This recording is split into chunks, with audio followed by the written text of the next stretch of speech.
una cosa está clara, el ser humano, a pesar de todos sus progresos, sigue siendo un enigma para sí mismo.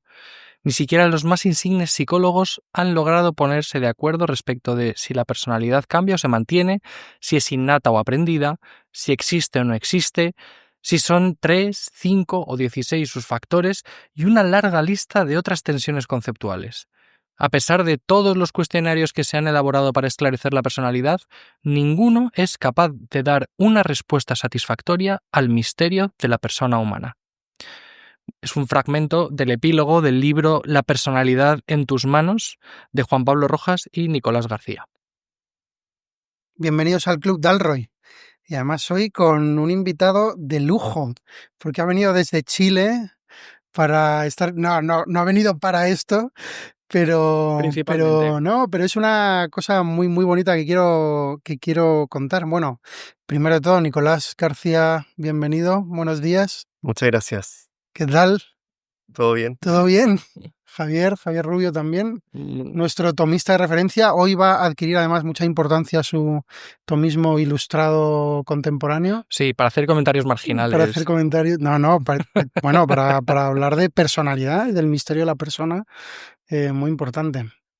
Y lo que quería contar es que antes de Semana Santa nos llegó un correo electrónico de un tal Nicolás García Mate, profesor de la Universidad Finisterre, que venía a hacer una pasantía breve. Pasantía es una palabra que en España no utilizamos demasiado, pues una estancia breve, Una ¿no? estancia, sí. Una estancia y que él era, que había estudiado psicología, ¿no? Él es licenciado en psicología, está haciendo el doctorado en psicoterapia, chileno, y que estaba muy interesado en juntarse con la gente del Club Dalroy, que iba a venir, iba a hacer muchas más, o sea, no ha venido por nosotros, dejémoslo claro, tampoco, no, pero que está interesado como en juntarse con nosotros, en preguntarnos por qué hacemos esto, por qué perdemos tiempo haciendo estas cosas, grabando un podcast, y, ¿no? Que está interesado.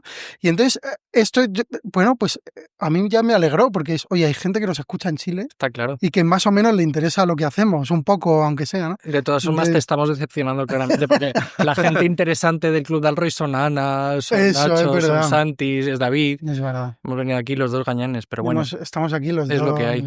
Eso.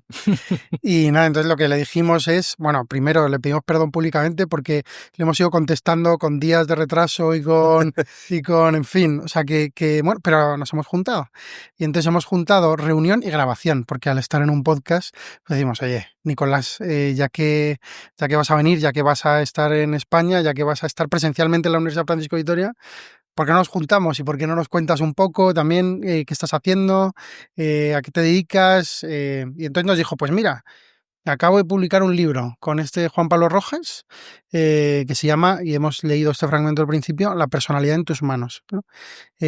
Cuéntanos un poquito quién eres, del libro, de qué estás haciendo, no sé, ¿por qué querías encontrarte con nosotros?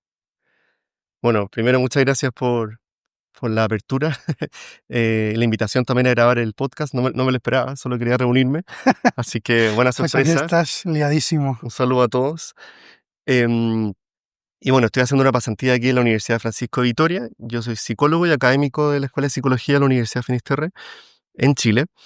Y claro, me interesaba entender un poco cómo funciona esto de la Escuela de Psicología aquí y también aprovechando, los contacté a Juan y al equipo de Club Dalroy para saber un poco cómo funcionaba y también cómo divulgar todo esto que están pensando, que tiene mucho que ver con el diálogo de fe-razón, que también se hace mucho en nuestra escuela. Y ahí, como contaban, efectivamente, lanzamos hace poco un libro con ediciones Finisterre, que se llama La personalidad en tus manos, una mirada integral a la psicología de la personalidad, que nace el 2021, hace bastante tiempo que empezamos a escribirlo con Juan Pablo Rojas, que es mi coautor, el autor principal. Surge como un manual de asignatura, finalmente, donde el ramo teoría del curso, teoría de la personalidad en la carrera de psicología. Y lo quisimos hacer no tanto como libro de apuntes, sino como libro divulgativo, que esté orientado principalmente a los estudiantes que están en tercer año de psicología, pero también para un público general, no Ujú. especializado. Entonces, buscamos que este libro fuera como fácil lectura, Ujú. pero que a la vez tuviera la profundidad que implica hablar de un tema tan complejo como es la Mm. personalidad.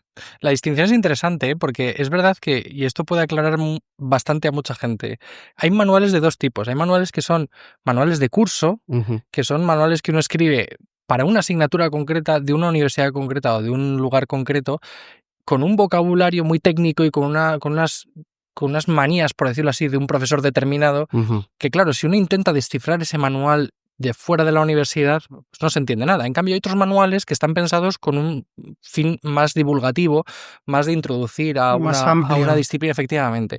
Y esto también tiene que ver un poco con lo que nosotros intentamos hacer aquí, porque nosotros yo creo que uno de los fines del Club del Roy es hacer también la universidad un poco de cara, de mm, puertas para afuera, ¿no? De una manera pues que intentamos que sea lo más agradable posible, pero en el fondo esto nació nosotros hablando sobre nuestros temas y luego pues invitando a gente interesante para hablar de temas que a nosotros nos gustan, ¿no? Y a mí el tema de la psicología siempre me ha llamado la atención porque no tengo ni idea. Hay que decir, soy el típico que he leído El hombre en busca de sentido de Viktor Frankl, ujú. y que luego pues he hecho los típicos test que aparecen por ahí en internet de la personalidad, ¿no? Que luego me hace mucha gracia porque en el fondo te das Bueno, y has cuenta de... leído sobre el alma Aristóteles, que es Bueno, sí, hombre, claro, un gran sí. manual Y he de leído psicología. también La suma teológica. efectivamente, pero que claro, si yo pienso ahora mismo en una facultad de psicología, pues no sé, vienen a mi cabeza nombres como Carl Gustav Jung, como Freud, y claro, y de hecho aquí en España todavía tenemos una serie de prejuicios con la psicología, ¿no? Parece que el que va al psicólogo es porque está loco, porque tiene algo mal en la cabeza, y Cada vez menos, cada vez menos. cada vez menos, pero todavía existe ese pudor, ¿no? Entonces, Ujú. hay una falta de comprensión verdaderamente de qué es la psicología, a qué se dedica un psicólogo y qué es lo que un psicólogo aprende en la universidad. No sé si nos Ujú. podrías dar algunas pistas así generales sobre lo que hacéis concretamente en Chile. Bueno, la Escuela de Psicología y la carrera en concreto se dedica a explicitar y a mostrar a los estudiantes de pregrado las grandes corrientes de la psicología, que van respondiendo a los distintos elementos que componen el alma humana, ¿cierto? Ujú, Su sensibilidad, su afectividad, su apertura a la razón, digamos. Y ahí se van descubriendo distintos elementos de la estructura, pero también de la dinámica, que ahí lo psicoanalítico ayuda mucho a comprender los dinamismos del alma humana. Y también, por otro lado, el desarrollo. También la psicología del desarrollo es muy importante Ujú. porque uno entiende también a la persona en un contexto particular y también en un contexto temporal particular. ujú, Em, entonces, de alguna manera, las carreras de pregrado, al menos en Chile, introducen las distintas corrientes que uno puede agruparlo en 4 grandes paradigmas, que son la psicoanalítica, la cognitivo-conductual, que nació como conductual y después con el cognitivismo surgió también lo cognitivo-conductual, la sistémica y el humanismo, la corriente humanista, Psicología humanista. la psicología humanista, que se entiende como una tercera fuerza, que vino como a cambiar el paradigma imperante de esta lucha entre psicoanálisis y cognitivo-conductual. Entonces, en el libro efectivamente rescatamos estas corrientes, pero las leemos a partir de la pregunta por la libertad, que es de donde surge también el libro, la personalidad en tus manos. ujú. ¿Cuánto de la personalidad eh, está también en el grado de libertad que tienen las personas? ¿Estamos en las manos de nuestra personalidad o más bien la personalidad está en nuestras manos? Entendiendo ese grado de libertad que incluso Viktor Franklin reconoce en su libro, ¿no? Que incluso en un campo de concentración, con toda la libertad restringida, libertad entendida como Ujú. capacidad de moverse libremente, incluso ahí uno tiene decisiones que tomar. Entonces, cómo a lo largo del desarrollo de la vida uno puede también tomar esta personalidad en las propias manos y tomar decisiones, cambiar tal vez ciertas formas de ser, cambiar ciertos hábitos, entender que uno no está esclavizado por una forma de ser predeterminada, sino que tiene también cierta capacidad de definirse. Y si tú tuvieras que definir así de una manera muy reduccionista y muy simple para la gente que nos escucha, de estos 4 paradigmas que tú nos has dicho, ¿cuál Ujú, sería un poco la idea central y cómo se pueden integrar todos en este libro o cómo lo integras tú en este libro? ujú. ¿Qué nos podrías decir? Así en líneas muy generales, para la Vamos. gente que nos entienda. Eh, Es que a mí me hablas sí, de cognitivo conductual y algo me suena sí. vagamente, pero vamos, yo supongo que habrá mucha gente que se habrá quedado a cuadros. Ujú. Es complejo, pero vamos a intentarlo. Bueno, el psicoanálisis, todos conocemos a Sigmund Freud, ¿cierto? Ujú.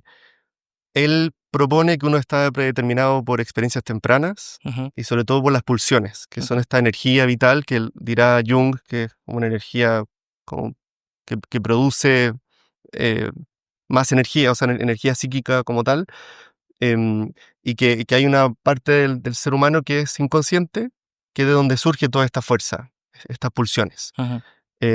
También reconoce que la sexualidad está desde la primera etapa del desarrollo y por tanto, finalmente como la cura tiene que ver con hacer consciente lo inconsciente y mucho de ese inconsciente tiene esto sexualizado, ¿cierto? Como, Ujú. como estas pulsiones sexuales.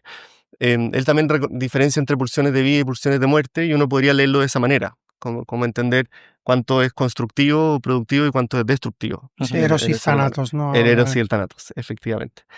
Freud tiene varias etapas, entonces estoy haciendo Una síntesis una muy... síntesis porque Sí, sí. después reconoce el segundo tópico, el yo, el super yo y el ello, que probablemente lo han escuchado.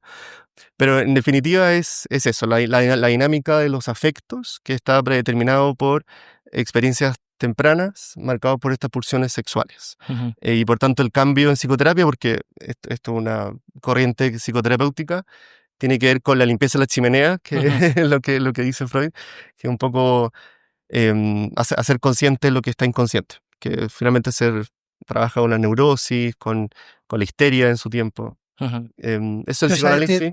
tiene que ver con el trauma también, ¿no? O sea, Sí, que en la edad efectivamente. temprana, y quizá no nos acordamos ahora de ello, pero que hay ciertas conductas Sí, que no sabemos de dónde vienen y por qué estamos como... Yo lo estoy diciendo también desde fuera, para que me corrijas si no, pero... o sea, ciertas conductas, ciertas, yo qué sé, incluso adicciones o frenos que tenemos en la vida o que están como ancladas a un trauma que dice Nicolás, que dice Freud, que tienen que ver a veces o muchas veces con la sexualidad, ¿no?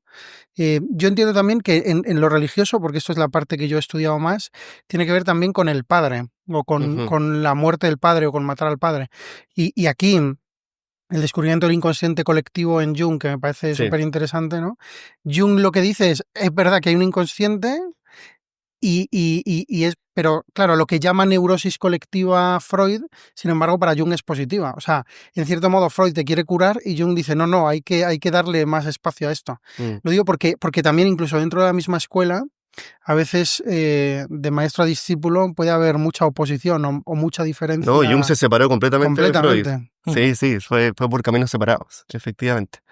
Él funda lo que es la psicología individual, no recuerdo exactamente el nombre, psicología analítica individual, em, pero efectivamente se separa de Freud por un poco por eso, porque Jung no creía que uno estaba predeterminado por las experiencias tempranas, sino que tenía una cierta...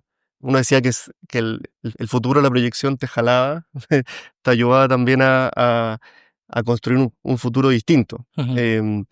En cambio, Freud como que hablaba un poco de estar anclado por Mucho esta más experiencia, determinista, ¿no? muy determinista, efectivamente. Y esa es la gran crítica que se le hace todavía y le hacemos en el libro, porque a partir de Freud han surgido muchas corrientes psicoanalíticas y en distintos países. En Norteamérica se dio mucho lo que es la psicodinámica. Hay, hay muchos discípulos, entonces no podríamos hablar de un gran psicoanálisis, sino que psicoanálisis tradicional de Freud y después muchas distintas corrientes. Ujú. No, una pregunta, porque no sé si lo he entendido bien. A mí, no sé si tiene sentido lo que voy a decir, pero si estamos hablando de que ya estos primeros autores que son como los padres de la psicología moderna plantean esto en clave psicoterapeuta, es decir, Sí, psicoterapéutica, es decir, que hay un problema y por lo tanto hay una forma de De ponerle resolver, remedio, de de ponerle sanarlo. remedio, por lo tanto tiene que haber una especie de criterio anterior de orden, es decir, de ujú, cuál es la forma correcta sí. y esto en qué se basa o cuáles son qué es lo que dicen Freud o estos primeros psicoanalistas sobre esto, cuál es ese principio de orden de la naturaleza Claro, o humana. sea, a ver si algo se puede considerar un desorden o una psicopatología, es decir, algo que no está conforme al original o a lo bueno o a lo que es propio de lo humano, no sé cómo decirlo, por ponerlo en las categorías como más limpias posibles, ¿no? No solo salud-enfermedad, sino Ujú, orden primario y desorden posterior. Porque lo que dice ujú. Freud, si lo hemos entendido bien, es justamente que hay algo eh, que altera un orden que si todo hubiera salido bien, como debería ser, no habría psicopatología, porque no habría trauma. O sea, no sé si me estoy explicando. Sí, Entonces, sí, sí. la pregunta de Javier, que me parece muy interesante, y yo no había pensado en esta pregunta nunca, que a lo mejor es para un metafísico o para un antropólogo de antropología filosófica, quiero decir, es en qué se basa Freud, por ejemplo, para definir el orden primario, el orden Mm, primigenio. O sea, sí. ¿de dónde viene esta concepción de lo que es desorden y lo que es orden? Ujú. Hay que hacer un par de distinciones. Freud no habla que el origen Sea el trauma. del trastorno sea siempre el trauma, sino que más bien las respuestas inconscientes a ciertas experiencias o a ciertos elementos que han surgido en la vida. Y ahí habla de los mecanismos de defensa, que uno lo que más escucha es la represión, ¿cierto? Como, Sí. que no es que reprimir es distinto a contener, ¿no? Ujú, Como estructura de acción aristotélico-tomista, como de, de estar como conteniendo un poco lo que uno no quiere hacer o lo que uno quiere hacer.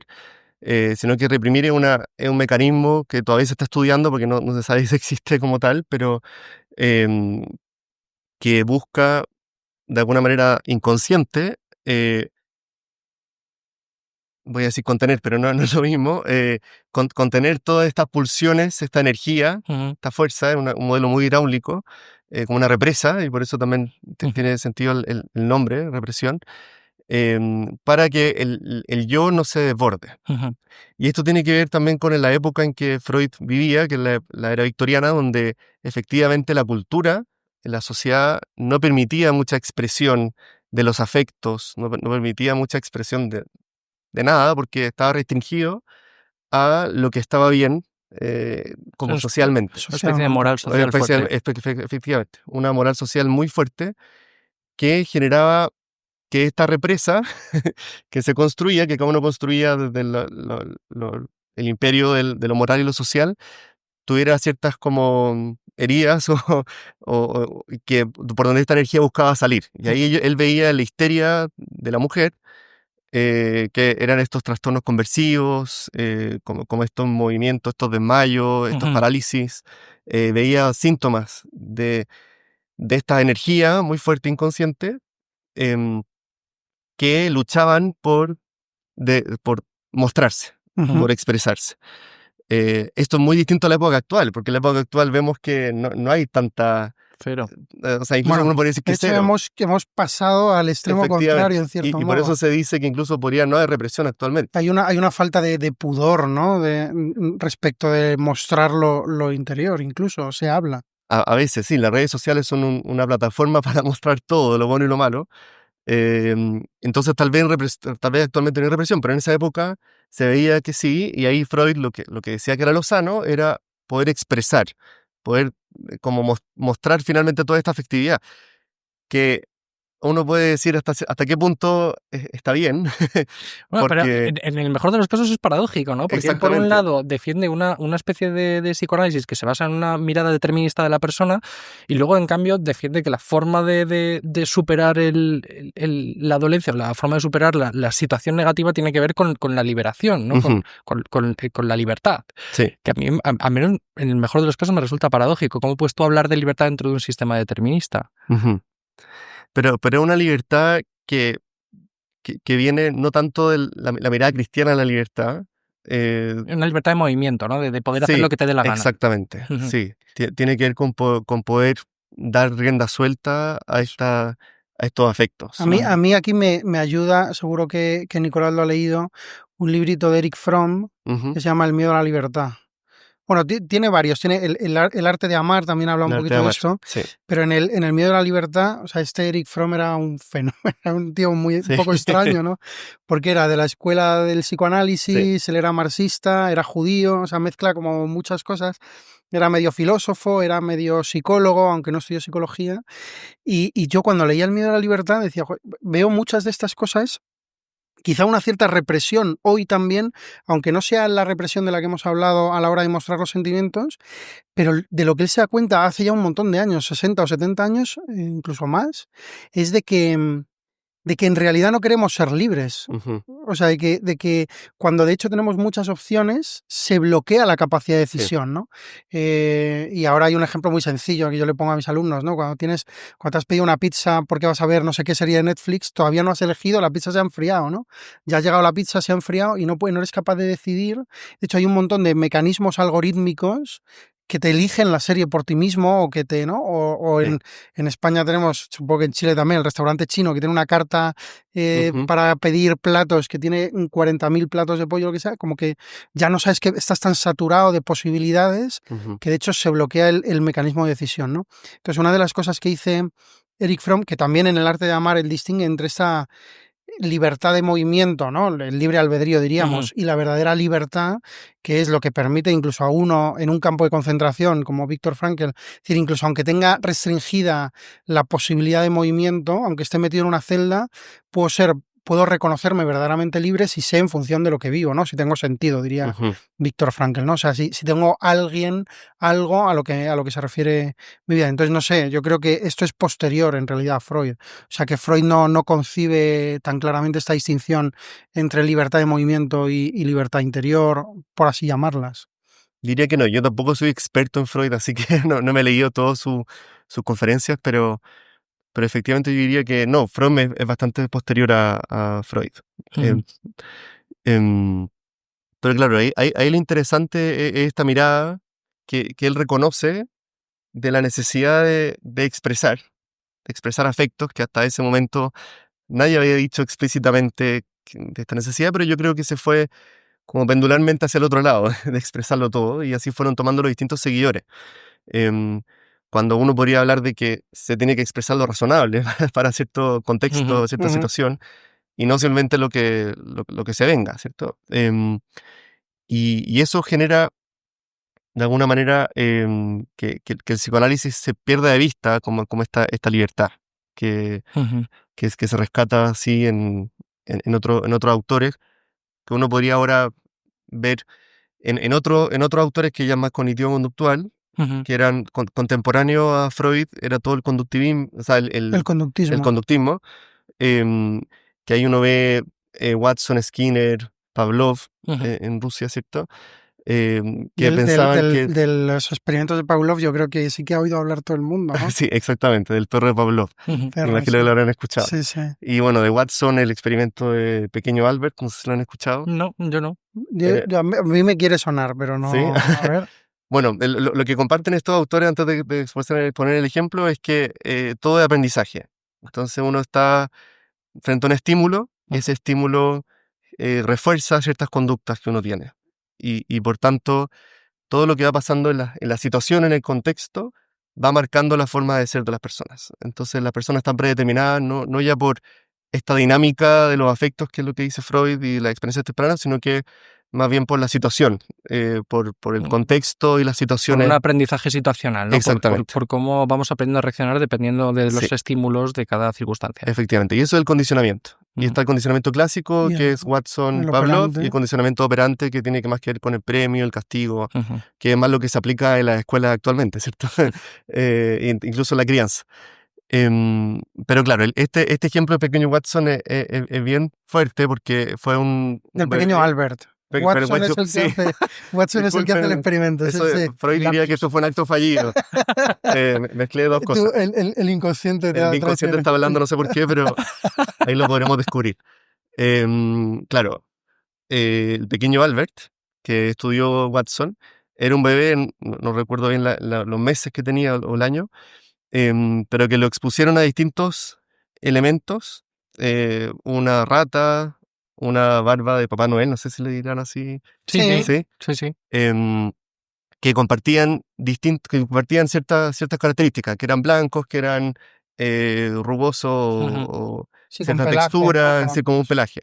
Y cada vez que lo exponían a este niño a esos estímulos, hacían como perro Pavlov, le ponían un ruido muy fuerte, un ruido metálico, que finalmente era un estímulo aversivo. Y eso generaba cierto miedo, cierta respuesta que es muy común en los seres humanos, ¿cierto? De los ruidos fuertes, buscamos escapar. Y a medida que lo iban exponiendo cada vez más a estos estímulos, el niño cada vez se ponía a llorar más rápido y más fuerte frente a un estímulo parecido. Entonces, de alguna manera se hizo extensivo este miedo a todo tipo de cosas que tenían pelaje blanco o ese aspecto, o ¿no? ese Claro, aspecto. esa Sí. sensación.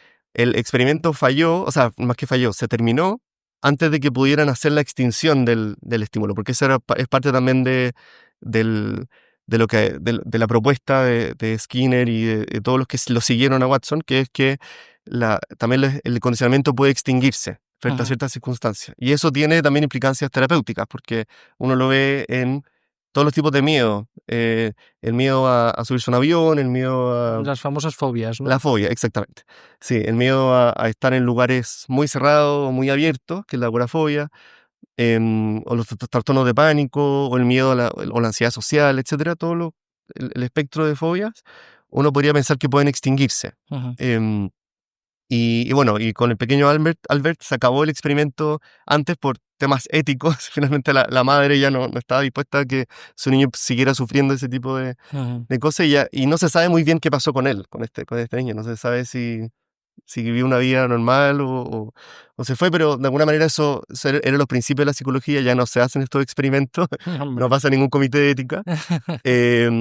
Pero de alguna manera revela un poco los principios del conductismo, y luego con la revolución cognitiva de los 70 aparece también esto de lo cognitivo-conductual, que uno no solamente responde con conducta, sino que también con pensamientos, es lo que seguirá las ideas irracionales. Yo vi un vídeo hace poco que seguro Ujú, que tiene que ver con esto, que a lo mejor lo habéis visto, que están como en una consulta, ¿no? En la sala de espera de una consulta médica, me imagino, y que llega uno nuevo y entonces suena algo y todo el mundo se pone de pie, ¿no? Entonces, ujú, este que ha llegado nuevo, claro, todos estos eran parte del experimento, y este que ha llegado nuevo, cuando todo el mundo se pone de pie, se queda como sorprendido y mira y acaba poniéndose de pie, ajá, ¿no? Entonces, sí. hay gente que se va yendo y llega gente nueva, y entonces el vídeo acaba, todos los que estaban al principio, que eran parte del experimento, ya se han ido, y él sigue cumpliendo a rajatabla esto que nadie le ha explicado, que no tiene ningún Ujú. sentido, que es absolutamente irracional, ¿no?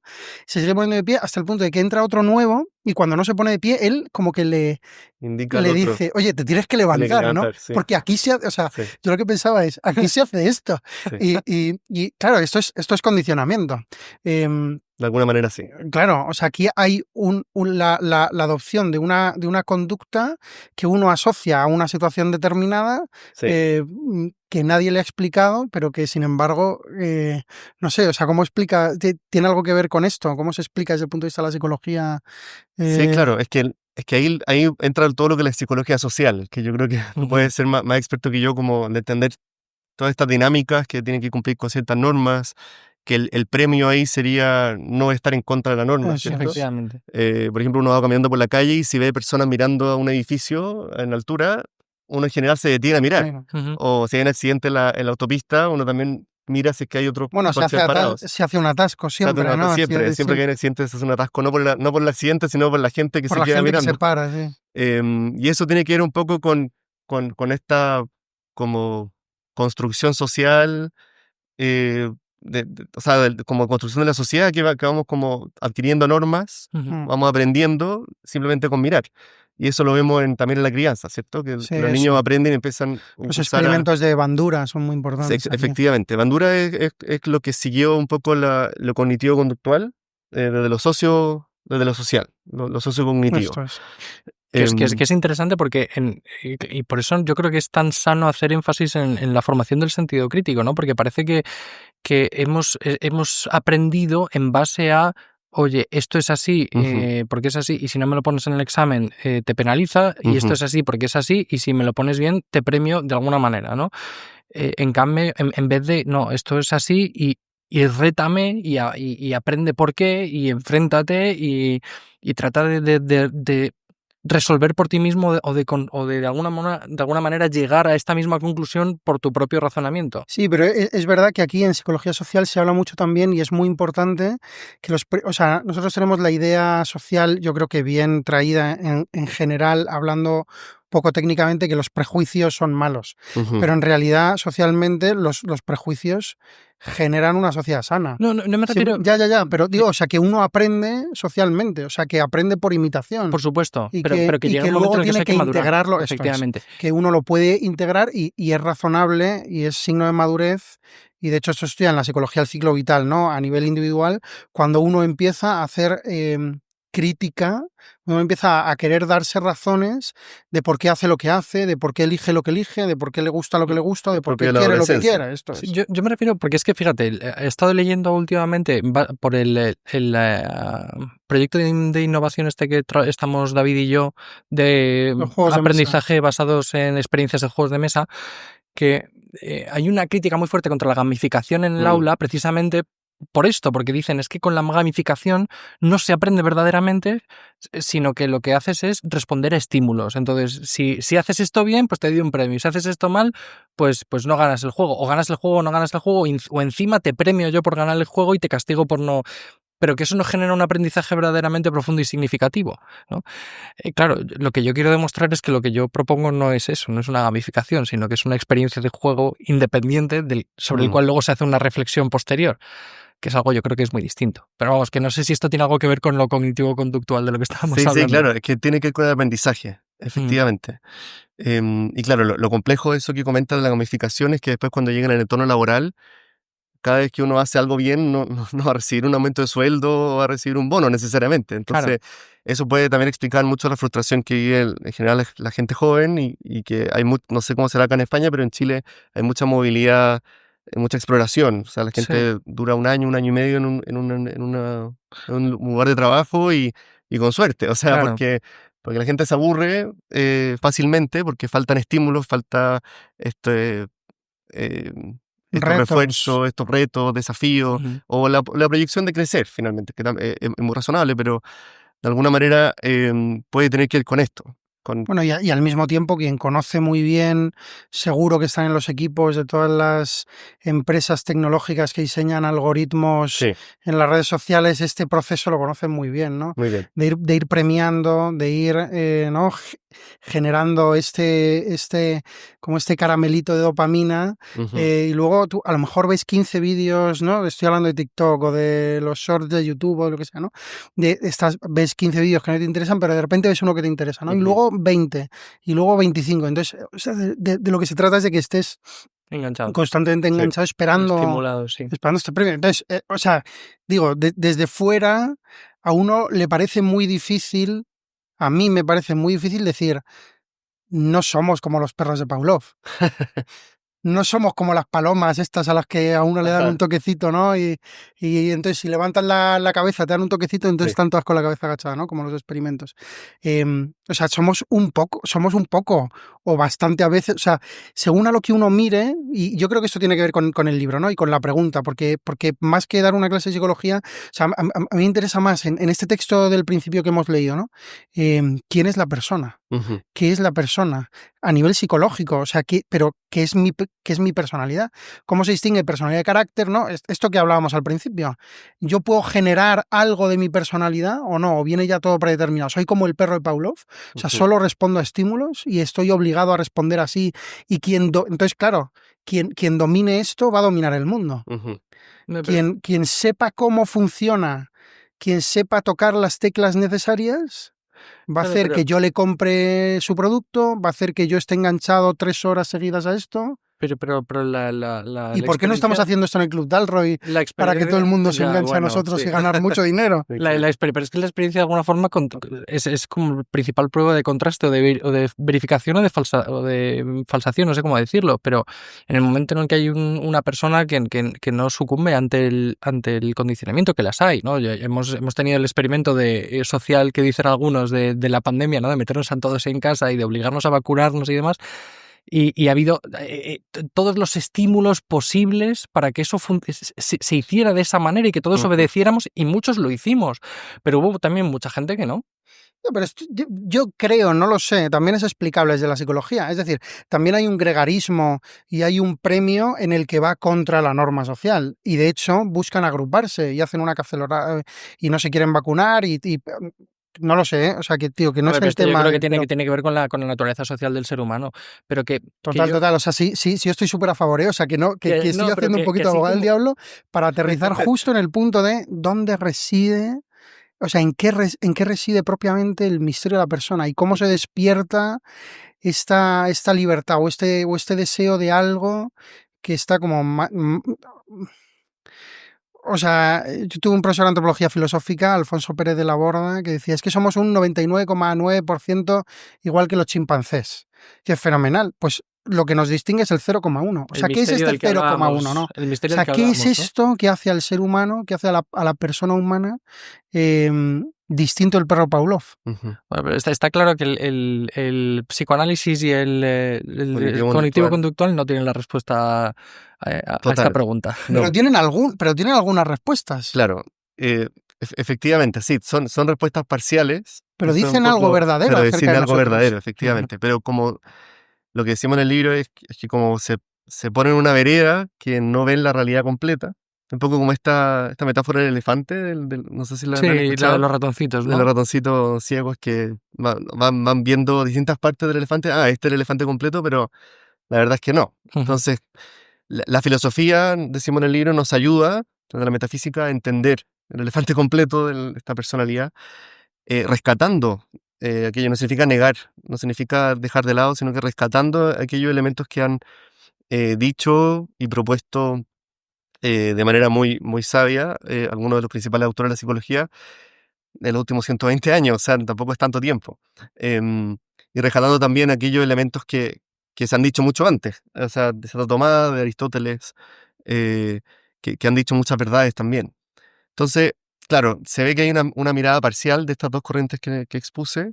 Muy brevemente, ustedes pueden después Sí. desarrollar mucho más porque Bueno, me esto es perdonen, lo por que favor. hacemos en el Club del Rosco. Pero claro, hay una respuesta que yo creo que va en la línea de lo que estamos comentando, que se le llama la tercera fuerza de la psicología, que es la psicología humanista, que dice, en resumen, como no me hace sentido estar predeterminado por el aprendizaje, no estar predeterminado por las pulsiones, sino que tiene que haber algo más. Y ese algo más es la libertad existencialista, o sea, una Ujú. mirada más allá de lo inmanente, más allá de la realidad material. Y ahí entra con mucha fuerza en la psicología y sin tanto éxito, a mi entender, porque no está tan bien elaborado en la psicología actual, en lo humanista. Pero entra esta pregunta: ¿qué es aquello que no podemos explicar? ¿Qué es aquello que supera el aprendizaje, que supera las pulsiones?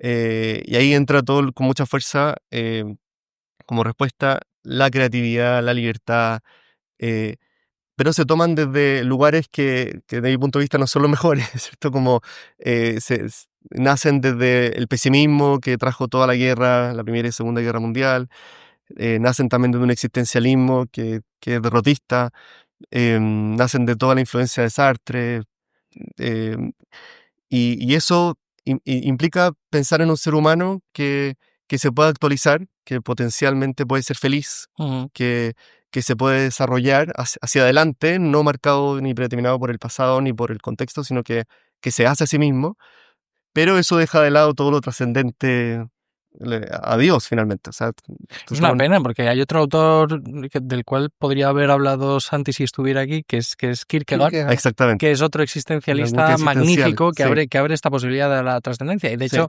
Cornelio Fabro, que es uno de mis referentes tomistas, Ujú, rescató y tradujo a Kierkegaard y luego él se interesó también por temas de psicología. Tiene un libro sobre el alma, tiene un libro que se llama Percepción y Pensamiento, que también tiene que ver con la psicología, tratando precisamente de dar respuesta a ese vacío del que ajá, tú hablas, ¿no? Es sí. decir, yo creo que sí que hay conciencia de esta necesidad de generar una alternativa. La alternativa no es la palabra, pero una tercera pata, una tercera Sí, fuerza que de alguna forma ofrezca una vía que integre la trascendencia. Claro, claro, no, pues esta sería la cuarta vía, entiendo yo, ¿no? Porque esta tercera vía humanista, que sí que, o sea, lo que lo que me suena para explicarlo muy rápido es no quiero estar predeterminado, entonces voy, que es Sartre, ¿no? O sea, voy a, incluso a Nietzsche en cierto modo, ¿no? Sí, totalmente.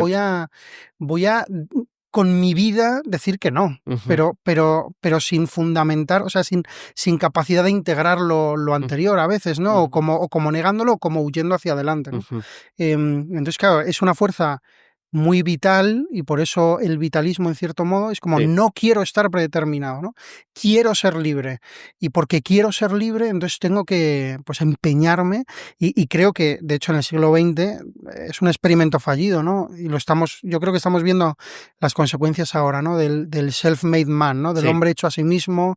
La vuelta del estoicismo es muy interesante, ¿no? sí, Desde este punto de vista también, como voy a construir yo mi propia personalidad, sí. que tiene también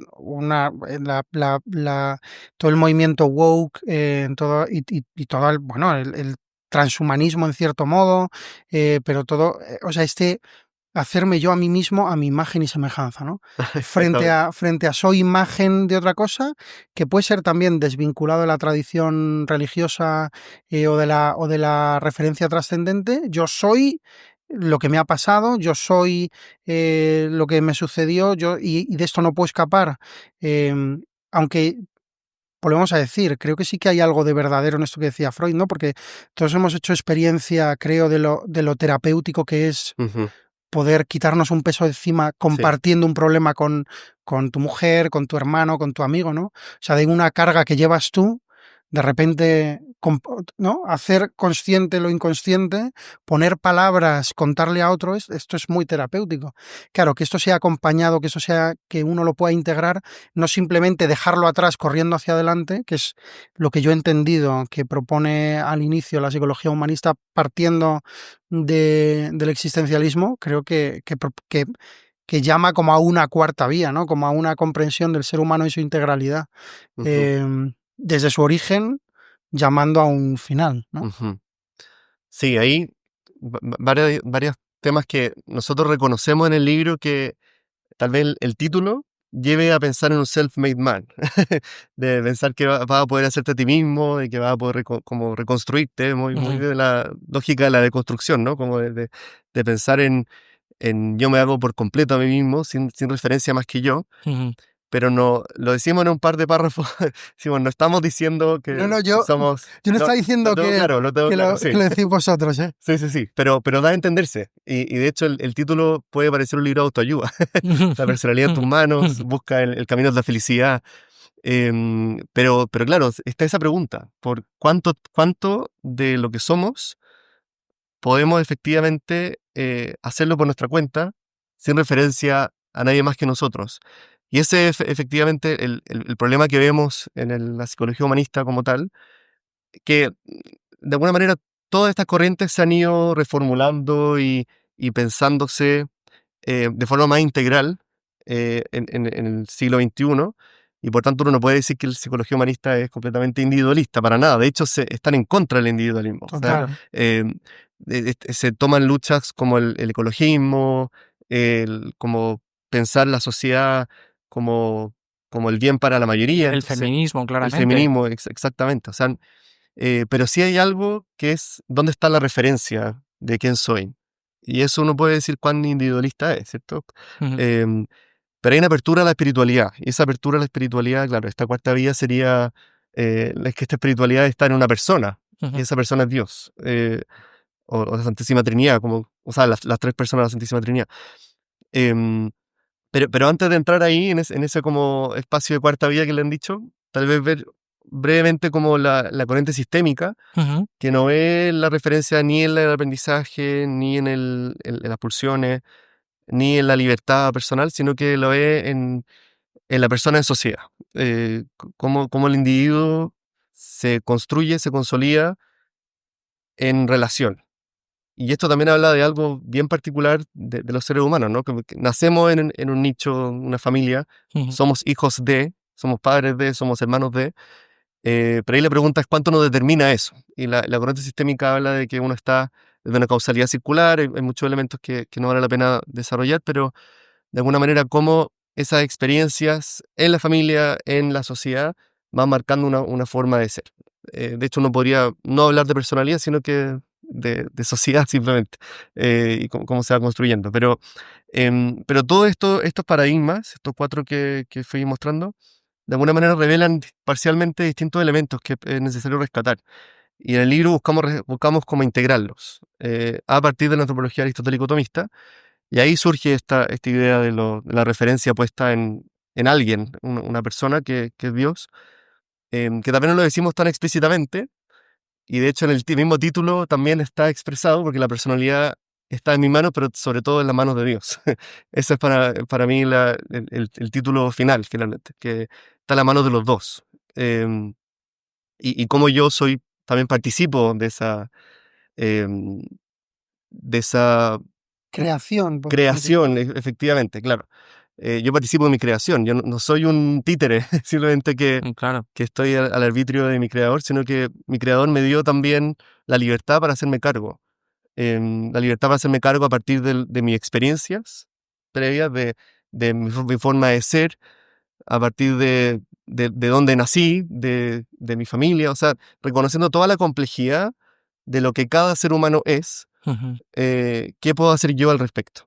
Y eso yo creo que es el mensaje final del libro, como pensar cómo estos distintos paradigmas aportan, y no he hablado nada de la psicología de la personalidad como tal, porque ese es otro elemento, pero Gordon Allport, que es el fundador de la psicología de la personalidad, tendría mucho que decir al respecto, porque él aboga por una psicología sana, que no se enfoque como Freud en la psicología de la enfermedad, en el trastorno puro, sino que piense en una psicología de la personalidad madura, la personalidad sana. Mm. Bowlby es importante, quizá también, Bowlby, sí, por la teoría del como autor de apego. la teoría del apego, que es posterior, sí, efectivamente.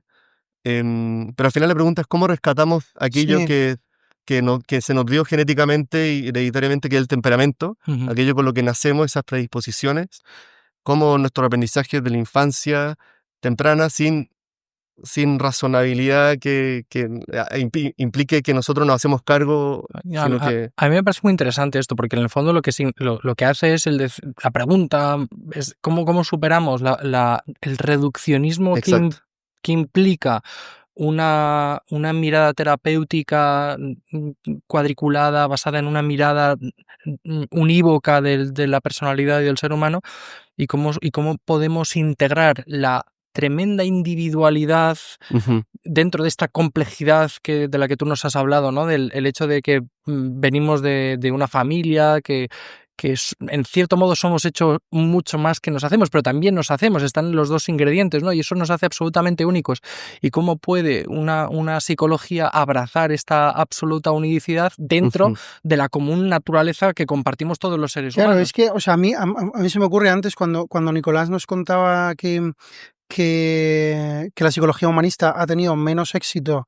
Yo, una de las razones que entiendo que se dan es que justamente la psicología cognitivo-conductual es muy fácil de aplicar, ujú, ¿no? O sea, Ujú. tú eres, desde el punto de vista psicológico, reducido casi a un objeto que recibe unos estímulos y que se comporta de una manera, y por lo tanto tienes unas herramientas muy sencillitas, así a priori, ¿eh? Lo estoy como reduciendo mucho. O sea, tú sabes lo que tienes que hacer. Si tú eres, pues te coges el DSM, que es el manual donde están detallados todos los trastornos y las psicopatologías, y te dices, pues tienes esto, esto y esto, y por lo tanto tienes trastorno límite de la personalidad, y lo que hay que hacer es esto, esto y esto, y ya está.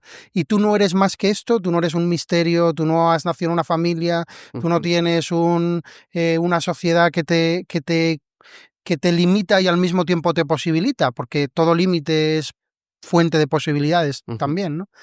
Sino que tú eres esto y ujú, tienes que hacer esto. Entonces, Mm. esto es entre comillas lo estoy diciendo, ¿no? Pero es muy manejable, o sea, tiene fácil éxito. O sea, todas las explicaciones de la realidad que la reduzcan a 3 o 4 variables muy fáciles de comprender, donde clasificas la realidad en función de no sé qué cosa Ujú. y aplicas una fuerza y se produce un resultado que además es medible, que esto en psicología además es muy importante y muy está importante. teniendo muy éxito, ¿no? Sí. Entonces, claro, cuando entramos en la filosofía y en la antropología y en la consideración de la persona como un misterio, incluso de la persona como alguien querido, amado pensado por Dios antes de la Ujú. existencia, llamado a la unión con Él. Y además Claro, en una corriente filosófica con un afán integrador, ¿no? De incorporar total, todas las verdades eso es. parciales que se han visto en otras corrientes y que efectivamente vemos que están ahí, Claro, de alguna a mí se me manera. antoja difícil esto. Es difícil porque la epistemología detrás de cada corriente a veces no es tan compatible, Ujú. pero uno rescata no lo epistemológico, sino que lo que... Claro, el valor de verdad que e- encuentras en cada cosa, ¿no? El Exactamente. hecho de que el ser humano es un ser que tiene una biografía y que por lo tanto Sí, tiene también una infancia y que la Ya, pero personalidad de digo, alguna forma yo se construye digo sobre a eso. nivel terapéutico. sí. O sea, a nivel psicoterapéutico, el terapeuta que se quiera poner delante de un paciente, delante de un Ujú. cliente, ¿no? En consulta, en sesión, queriendo, queriendo partir de la dignidad del otro, que Ujú. es una dignidad que ya no es la dignidad de la persona, los derechos humanos, que es No, la claro. dignidad infinita, Sí. que tiene, porque es Inabarcable. imagen de Dios, ¿no? O sea, casi como si Moisés estuviera delante de la zarza ardiente y se quisiera descalzar, ¿no? O sea, Sí. estoy en terreno sagrado. Ujú. Verdaderamente, cuando el otro me abre su interioridad, cuando estoy accediendo a lo más íntimo del otro, al dolor del otro, a lo que le hace sufrir al otro, Ujú. estoy verdaderamente en terreno sagrado, claro.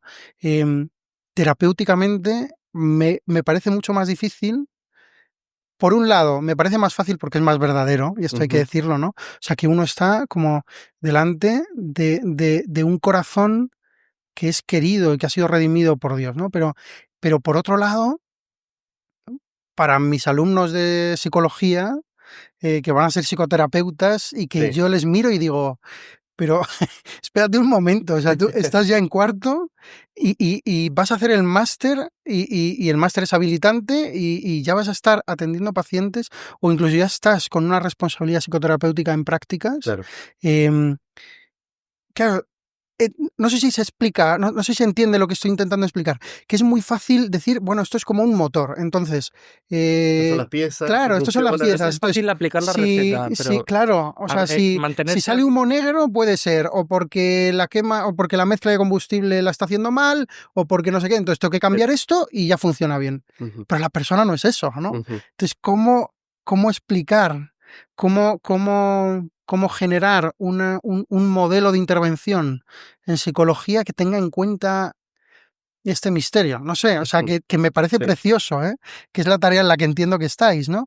Sí. Eh, Sí, más que generarlo, estoy tratando de entender la integración propia de esto, cada terapeuta, porque así como cada paciente es único e irrepetible, también cada terapeuta lo es. Claro. Y cada terapeuta también construye un modelo de psicoterapia propio, donde integra distintos elementos, sea de la corriente que sea, de alguna manera lo hace. Tal vez previo a responder esa pregunta, tal vez comentar algo de la psicología de la personalidad, que es la ciencia de lo individual. Finalmente, cómo uno puede hacer ciencia de lo individual es complejo, ¿no? Porque uno en general hace ciencia de lo que es, De lo que es se de lo que es universal. comparte, de lo universal, universal, claro. ¿cierto? Em, pero ahí distintos autores han comentado que toda persona es como todas las demás personas, que es un poco lo universal, como solo algunas otras personas, que son los grupos, lo que compartimos con alguna otra persona, y también como ninguna otra persona. Entonces, estos tres niveles, lo que es lo universal, lo común y lo único, ayuda a entender también desde la psicoterapia qué es lo que uno hace frente a un paciente. ¿Y qué es lo que uno hace frente a un paciente? Bueno, el psicoanálisis se divide las terapias en dos tipos: las terapias de apoyo, que son para pensar en ayudar a una persona a superar cierto problema, a superar cierta dificultad, no necesariamente un trastorno, pero sí obviamente un trastorno. Y por otro lado, lo que son las terapias expresivas, que tienen que ver con las personas que buscan ayuda, no tan terapéutica en sí mismos, sino que terapéutica en cuanto a la expresión de lo que soy, de mi historia, de mi biografía, de lo que he vivido, me ayuda a comprenderme mejor y por tanto moverme de manera más libre en la vida. Entonces, la terapia expresiva es más de autoconocimiento. La terapia de apoyo tiene que ver con un terapeuta que trabaja en apoyar a alguien. Entonces, de alguna manera, la terapia expresiva tiene sus propias como formas, es más libre, es más fácil de alguna manera ayudar a una persona que en general tiene estructuras de personalidad que son más sanas, ¿cierto? A poder trabajarse, a poder conocerse, a poder mirarse, a poder mirar todo esto que comparte, que es común y que es único también en su persona, pero la terapia de apoyo de alguna manera requiere cierta crisis, como cierta urgencia, porque las personas requieren ayuda ahora. Necesitan superar la crisis de pánico que le impide estar con sus hijos, que le impide ir a trabajar, o un trastorno de personalidad que implica también ciertas dificultades en varios ámbitos. Entonces, em, ahí la psicoterapia actual busca los tratamientos que tengan mayor evidencia, que de alguna manera sean más efectivos y más costo efectivos. O sea, que en la menor cantidad de sesiones de terapia puede yo hacer el Obtener mayor mejores bien, resultados. efectivamente. Y también es más, más barato para el paciente, digamos, ¿cierto? Ujú. Es importante eso. Es importante.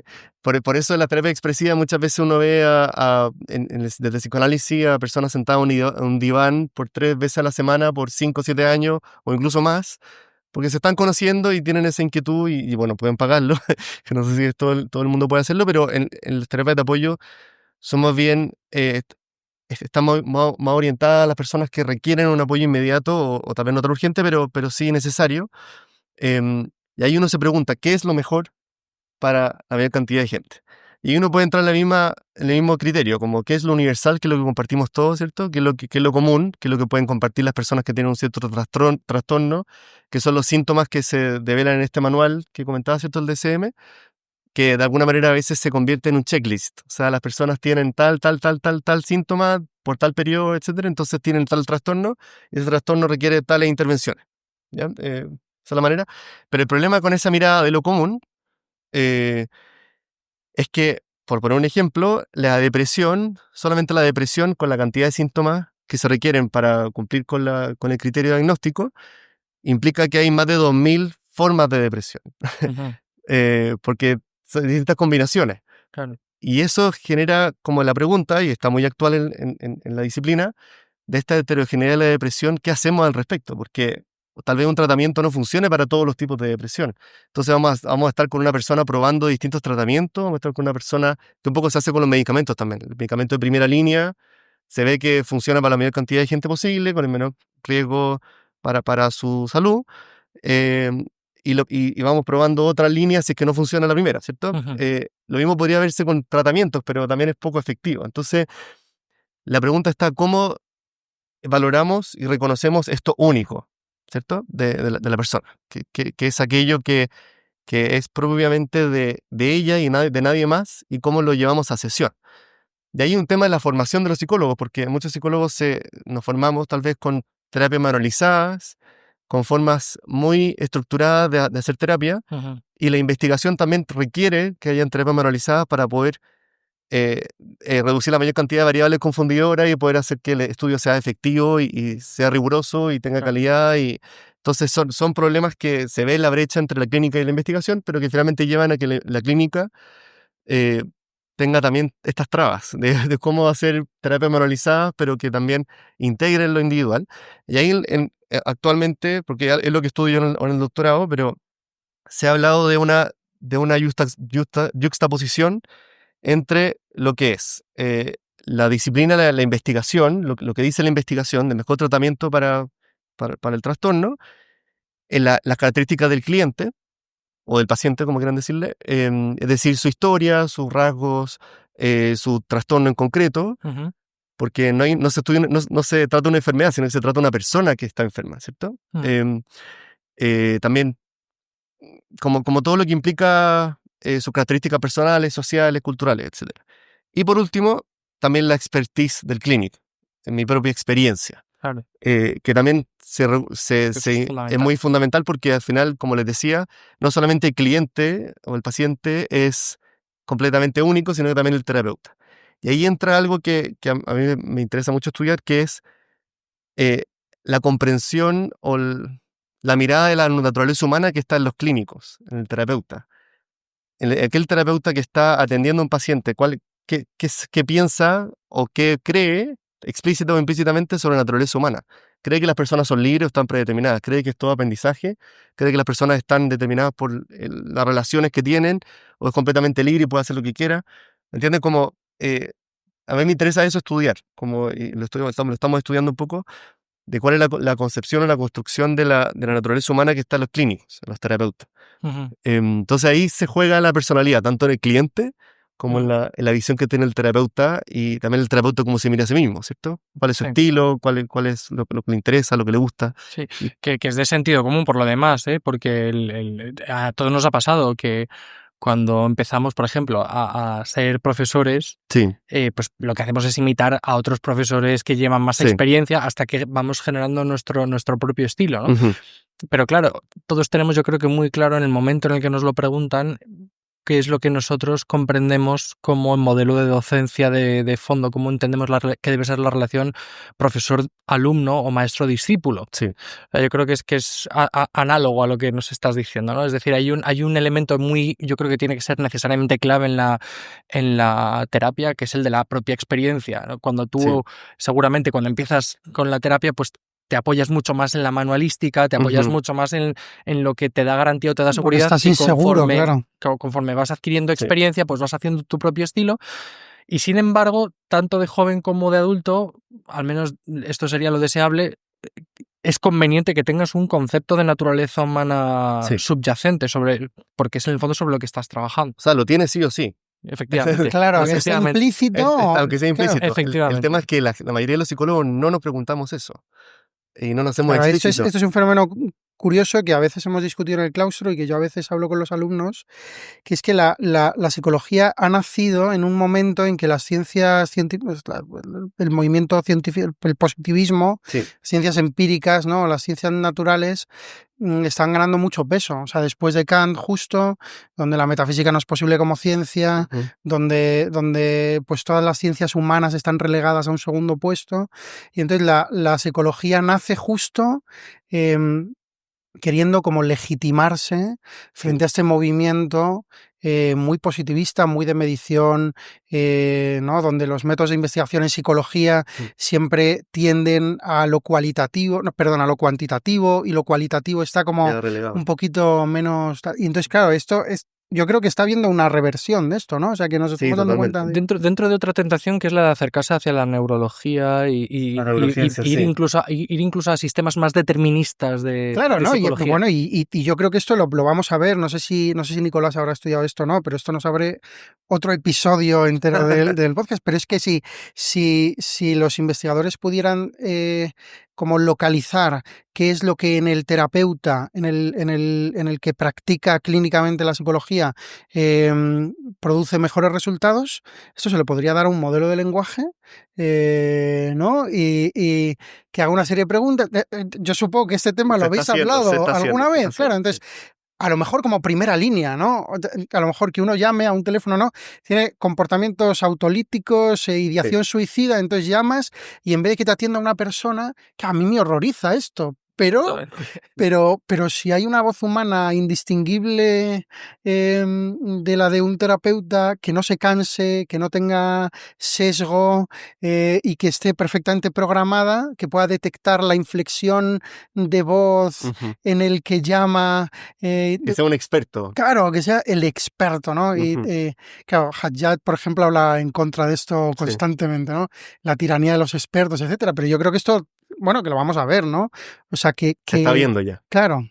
Sí, a mí totalmente. me parece interesantísimo porque fíjate, yo al final tiendo a pensar, y esto puede sonar a reduccionismo, y lo es en el modo en que lo voy a expresar, ¿no?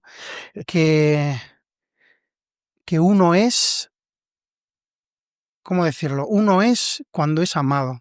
O que uno puede empezar a ser si parte o si reconoce que es querido, que es aceptado, que es acogido. Y luego, efectivamente, uno, o sea, está lo que haga con esto.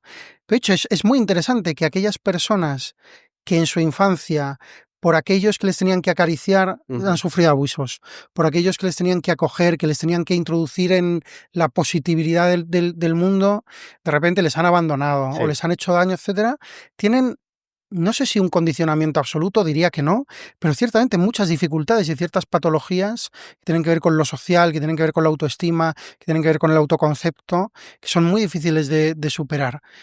Como ya no el perro de Pavlov, como el perro al que de pequeño le han maltratado, se convierte en un perro violento. No es porque lo sea, de hecho, sino porque está reaccionando ante la posibilidad de que le vuelvan a hacer daño. Sí. ¿Cómo se supera esto? Pues de un modo muy, muy reduccionista y volviendo, yo creo que a lo que más nos interesa, y lo que más puede interesar, yo creo, a nuestros oyentes en este sentido, a los que no sean psicólogos al menos, que es a que cuando uno se descubre amado incondicionalmente, uno como que se le abre el mundo entero, Ujú.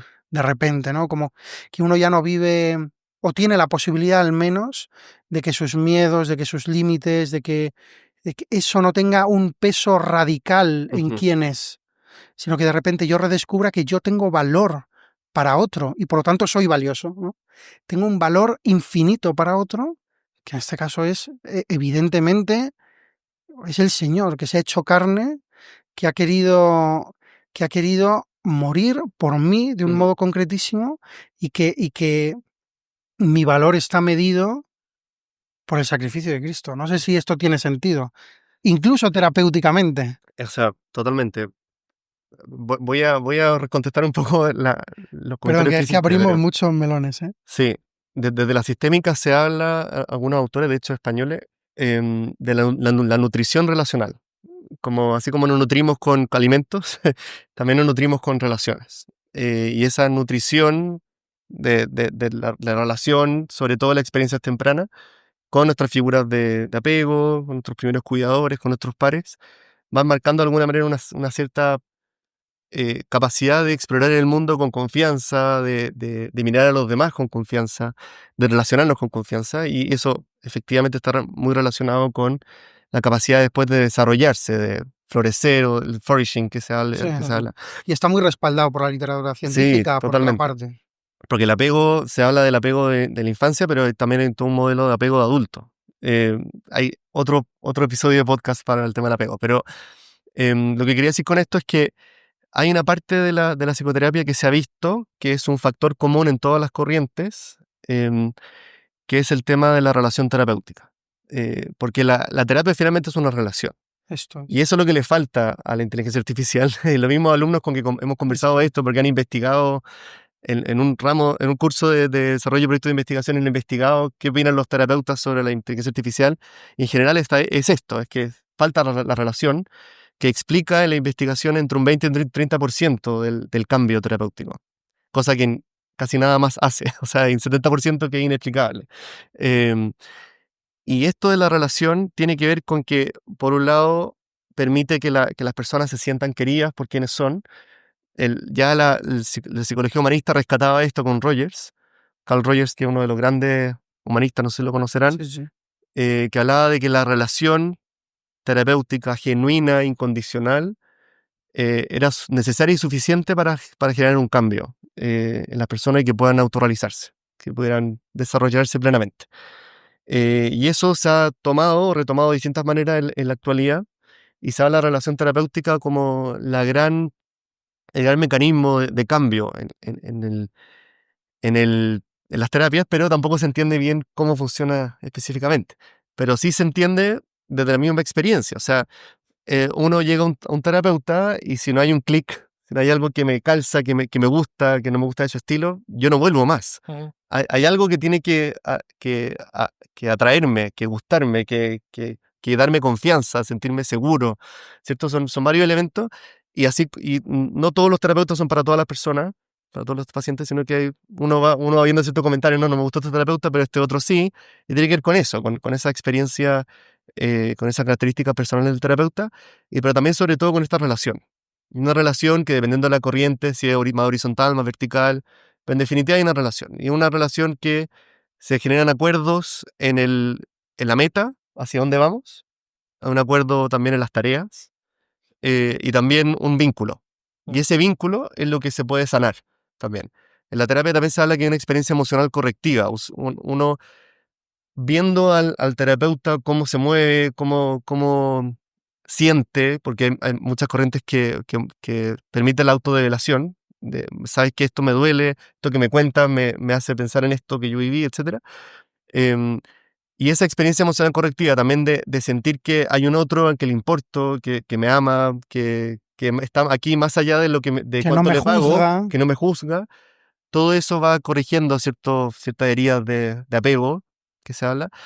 Entonces, efectivamente, la terapia es una relación y tiene mucho que ver también con esta relación con Dios, ¿cierto? Que si uno tiene una imagen sesgada o mala de Dios Padre, también probablemente tenga una relación difícil con Él, ¿cierto? Con Dios.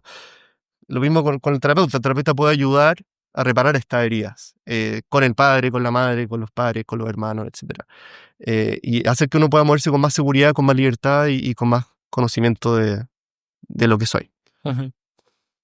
Pues muy bien. Yo creo que tenemos que ir terminando. Pues muy bien. Siempre esta es la tarea de Javier, entre otras muchas, ¿no?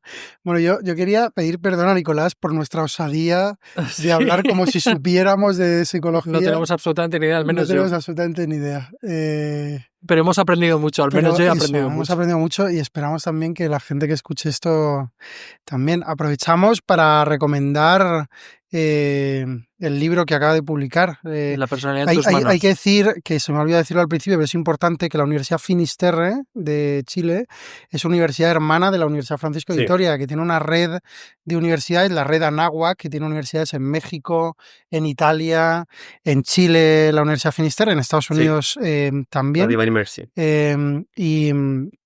Y bueno, o sea, que en el fondo no nos conocíamos hasta antes de este mail misterioso, pero que estamos en lo mismo y que buscamos colaborar y que entonces ojalá grabemos otro episodio en Chile bajo invitación de la Universidad Finisterre y aprovechamos para recomendar este libro. Sí, La personalidad en tus manos. La personalidad en tus manos, de Juan Pablo Rojas y Nicolás García. Yo te voy a decir una anécdota. Yo estuve a un paso de ir a Chile porque de hecho íbamos a abrir un máster de humanidades en Chile según el modelo del máster de humanidades que tenemos acá, pero justo fue cuando estalló toda la revuelta y toda la revolución. 2019. En el 18 fue el 19. El 19. En el 19. Sí. Así que nada, Qué lástima. Bueno, justo te casaste en el 19. Y justo me casé además, sí. O sea, en vez de irte a Chile, te casaste. Efectivamente. Saliste ganando.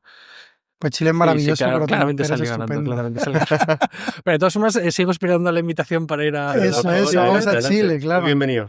Y nada, no sé si tú querrías en un tuit recomendarnos alguna cosa que a ti te haya ayudado mucho a nivel de divulgación, más allá de tu libro que está recomendadísimo, un libro, una película, algo donde alguna cosa que nos has contado, no sé, sobre la personalidad, o algo que puedas recomendar.